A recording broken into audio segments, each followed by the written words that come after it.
Good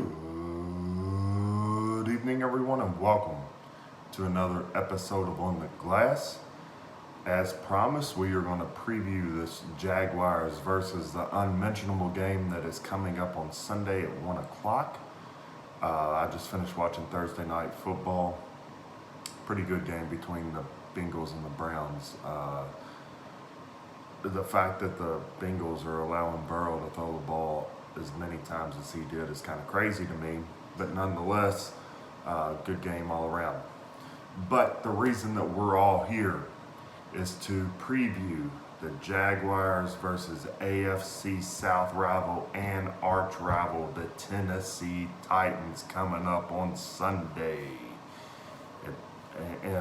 at Nissan Stadium in Nashville. Now, as the case was last week, the Jaguars are going into this game as a pretty big underdog. Started off at 10.5 on Sunday, and I think from the line that I've seen, it's been bet down to 8, or the line has moved to 8. The Jaguars are still a pretty big underdog for an NFL game at 8 points. So let's try to look at this realistically and see what we come up with. And I promise when I do these preview videos, I will try not to be a homer. I am a diehard Jacksonville Jaguar fan. If you watch this channel for any length of time at all, you know that already. I am a diehard Jaguars fan, but we will try to keep it as neutral as possible and just look around and see if we can come up with any kind of comparison or any kind of stats or anything that we can see, or game trends or whatever the case may be, to lead us to a reasonable conclusion of the outcome of the game. So with all that being said, let's do this. The Tennessee Titans kind of surprised me on Monday night in a couple different areas up in Denver. Number one, their kicking game with Gostkowski was horrendous. This guy was shanking everything that he kicked, basically. It was pretty bad. And in that kind of atmosphere in Mile High, it is normally an excellent atmosphere for kickers to go into and have like the game of their lives with longest kicks and all that kind of thing. But Gostkowski was awful in the kicking game. So if you take that in consideration, they left 12 points on the field. So although the final score was not that big, the margin, if you factor in those 12 points, the game was not as close as it seemed to be on paper, really. So what did the Titans do that was so good? And to be completely honest with you, I'm not sure. Their game plan was not what I thought it was going to be. When the Titans went on their run last season and made it to the postseason and made a little bit of a noise in the postseason, their game plan was simple. They rode the horse that got them there, and that horse was Derrick Henry. Now, going into halftime on Monday Night Football against the Broncos, Derrick Henry only had 50 yards rushing. 50 yards, which in a game against Derrick Henry, that is astonishing. You have more than done your job if you hold that guy to 50 yards rushing in a half, which it was outstanding to me. Now, he did run the ball quite a bit, but his yards per carry was very low, and again, only 50 yards going into halftime. So you got to consider that as a win if you're the Broncos. Now, he did finish up with 116 yards on the ground on 31 attempts, which is like 3 or 4 yards a carry, whatever the case may be. But still, 31 attempts and you're only giving up a little over 100 yards to Derrick Henry. That is a phenomenal defensive effort. And if you want to take that a step further and you look at it, Von Miller was not able to play in that game, and he's on the IR, might be done for the year. I haven't really kept up with it a whole lot. But with Von Miller not there, that Denver defense stepped all the way up, and it was impressive to see. 116 yards, Derrick Henry, amazing. And the game plan was, again, not what I thought it was going to be, because I thought everybody would be handing the ball, and just letting that man do work like he always does. But that was not the game plan, because it was kind of shut down in the first half, and they used it in key situations in the second half. But it was not a good game for Henry. I don't even think he scored a rushing touchdown on Monday Night Football. The surprising part to me, and you can go and look at the stats on this, is that Tannehill threw the ball a lot. And there was, I think the discrepancy was, it was either 9 or 12, I can't remember off the top of my head, more passing plays called than running plays for the Titans. And I don't know about you, but that shocks me. Because again, what got them into the postseason, what got them to make their run, was Henry doing his thing last year. And for whatever reason, Vrabel and the Tennessee offense was throwing the ball more than they were running the ball. And that is surprising to me. Now, last year, one of the big things with the Titans as well was they had an excellent offensive line. So going back to this Henry run game, last year, Henry had some big holes to run through. Big holes. And those were not there on Monday night. Now, could that be an offensive line problem? Maybe. Could that have been a defensive thing where they were shooting gaps and swarming to the football? Maybe it's a combination of both. I actually think it is a combination of both. The linebackers were getting downhill. The guys on the outside and the secondary were doing their job. And I think they only had 233 yards passing, something like that. It was not a great night for Tannehill. It was not a great night for Henry. And the special teams were awful. And so when you look at the totality of that, how did the Tennessee Titans win this football game? And I think the simple answer is they were going against a not so great young quarterback, and they had a pretty good pass rush on Monday night against the Broncos. So I think the Tennessee defense is what led to them winning, because the defense was put in some bad situations, because Gostkowski missed 4 kicks and an extra point, I do believe. So he missed 5 total kicks, or he missed 3 kicks and an extra point for 4 total. I can't exactly remember, but either way, he missed a lot of kicks, and one of them was a pretty long field goal attempt, which is understandable, but that put his defense in a bad position, and the Tennessee defense was stepping up. So, my keys to winning on Sunday are this. Number 1, Henry always has unbelievable games against the Jacksonville Jaguars, and that has been true for the last few years now. And before Tannehill took over, it was him and Mariota running all over the Jags. But now that Mariota's gone and Tannehill's a more pocket presence quarterback and not a scrambler, that seems to benefit the Jaguars going into this game. What's going to be imperative is we're going to have to load the box. You're going to have to, because the Titans going into this game know that we have not been able to stop Henry lately. So you're going to have to load the box. And I know Todd Wash hates doing this. I know it in my heart of hearts he hates doing it, but it's going to be something that's going to happen.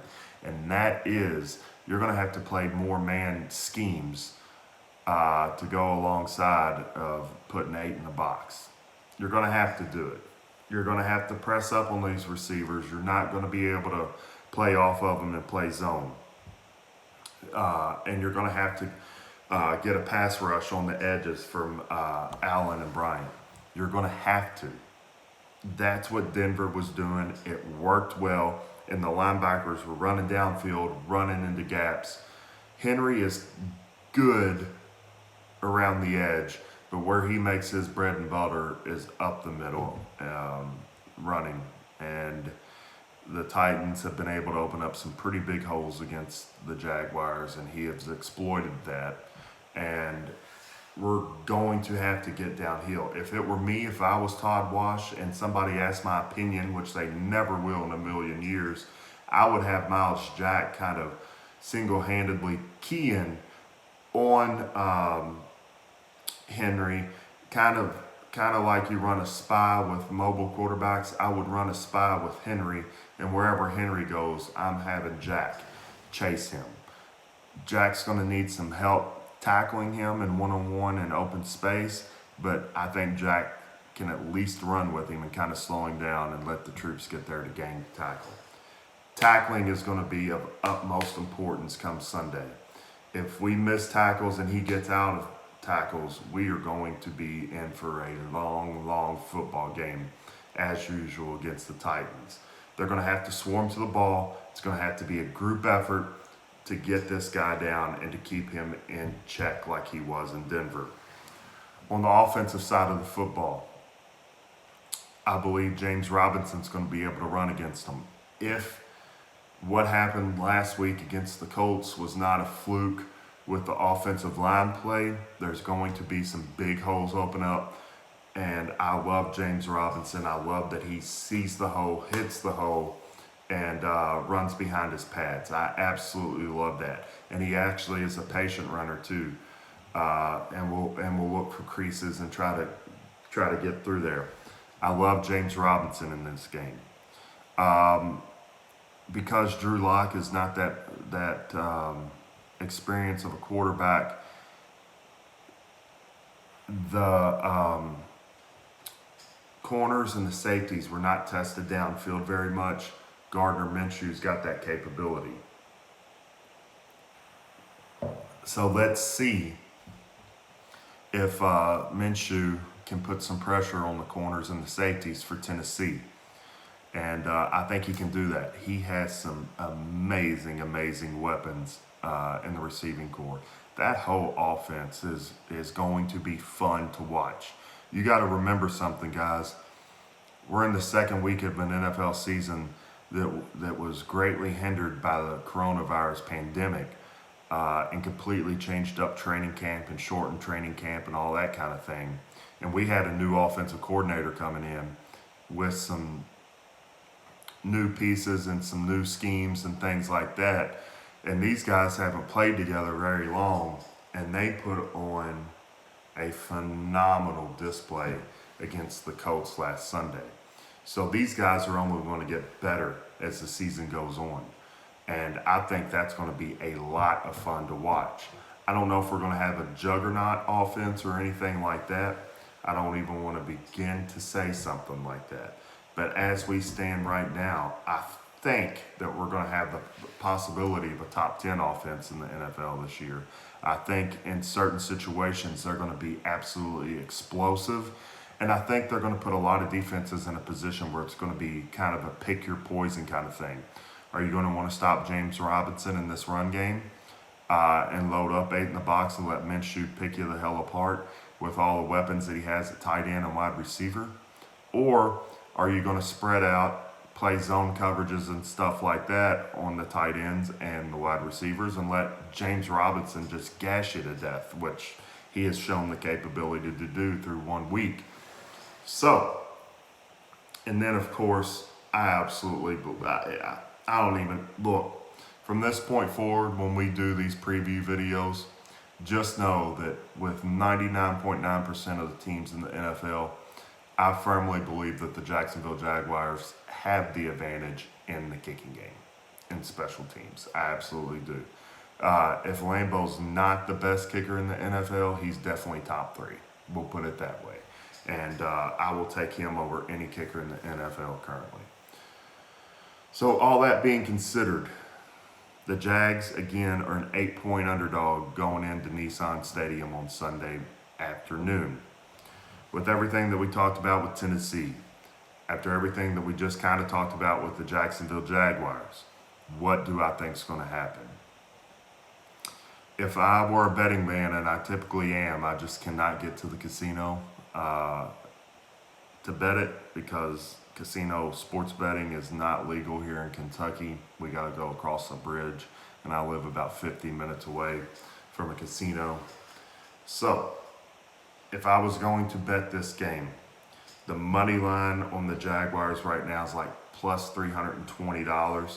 So if you bet $100 and the Jaguars win outright, you win $320 for a $420 total payout.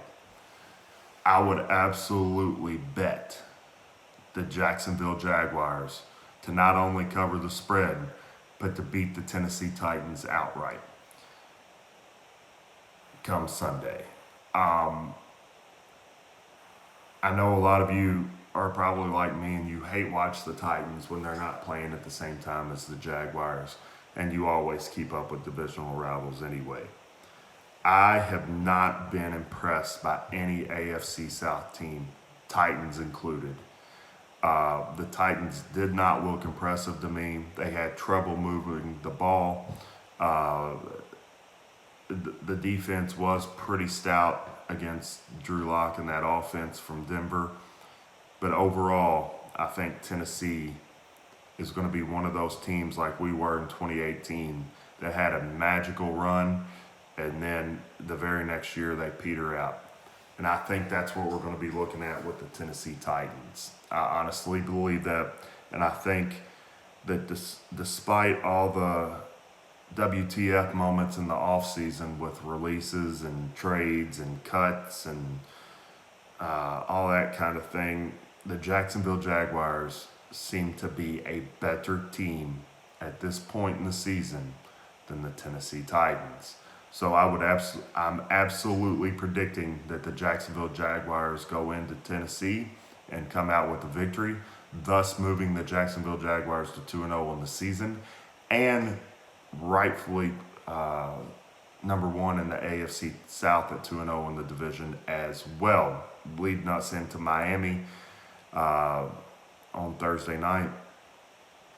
And we'll talk about that at a later date, but that's a very winnable game for the Jacksonville Jaguars as well. So I think we're looking at 2-0 coming in to Thursday night football next week. I think we're going to be winning the South after this Sunday. Right now we're tied. Actually, we're winning it right now because we won a division game and they didn't. But we'll be 2-0 for the league and in the division as well. If I had to pick a final score, I would pick Jacksonville 31, Tennessee 21. And I will make a bold prediction that Derrick Henry has 130 yards or less rushing. And I would make another bold prediction that James Robinson is close to that number as well. I see Robinson at about 115, 120 on Sunday. So we'll see. 31-21 Jaguars winning by 10 when they're an 8-point underdog. So that's an 18-point swing. And I think we're going to do it. Looking at 2-0. So let me know what you guys think. By the time everybody sees this, it'll be Friday, so we'll be 2 days till game time. 31-21 Jags is my prediction. Agree with me, disagree with me, whatever the case may be. Hit those comments below. I respond to every single comment. If you like what we have to say here, if you like the coverage of the Jaguars, please smash that subscribe button, turn on the bell notifications, and you'll get a notification every time that I make a new video. We'll be back Sunday night, Monday, whatever the case may be, after another Jacksonville Jaguars win. And as always, I would like to remind you about my friends at Shady Rays. If you're in the market for a new pair of sunglasses, be sure to check out shadyrays.com. If you're in the market for some new first place Jacksonville Jaguar gear, please head over to Jacksonville Beach and see my friends at Sports Mania. And I have started my own company as well. I own a baby supply company. So if you or someone you know are expecting a new little one soon, please check out jeababy.com. Quality, affordable baby supply items. Right now we got pillows, blankets, and zip up swaddles. So be sure to give us a like on Facebook or Instagram and check out the website, jeababy.com. As always, thank you for watching. I appreciate it. Be sure to like, share, and subscribe to this channel. And we will see you after the game, either on Sunday night or Monday morning. But for now, Duval.